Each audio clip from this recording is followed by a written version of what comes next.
No mina ngicaphukisa news law yantoni inwele zakho bezifratse ngoku ngathi final stage yothwasa ngoku ngubani okwenzise inwele Yo, uzokhuluma ngeyini? namazina hey khawusithi sithetha namazipho lawo wenziswe ndim unyabiso lwakho kwenza la ntoni yena Awu amazitho ngiwafakile manje ngemali yami. hey uyangiqhela ngoku wena phike into omuyihlaza phambi kwabantu Mfethu. Le relationship yakho. hey braka ume man ngawume yaza ngincedise nganto nawe khawume kancinci man uthi kutheni wena CMTV. uthi kutheni Why uhamba uya ku CMTV? into ononibuza wena into onisho like into ononibuza nesikhiso nayo le Why did you go to CMTV? befamba ndiyephi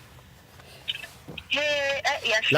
mamela lamanyulunyulu wenza bendawabona ngezanga apha ku CMTV Hayi uyahlanya manje ufuna abantu bazi ukuthi no uyakwa ndimohlanyayo hayi uzohlanya kanjani yazi ucelele yazi self centered like yazi ungusathana ungusathana ubuyazi lonto leyo ungumxhosa ngoku ubuxhosa bungenaphi hey ntoni ubuxhosa nini ngokuvuma mamela ngokuvuma undiyazi bande ngumxhosa ngokuqaleni unganaba nomxhosa uStarborn manje uhambile yes ngixelela ngoba uStarborn apha manje ubatshela bonke abantu ukuthi thina besenzani manje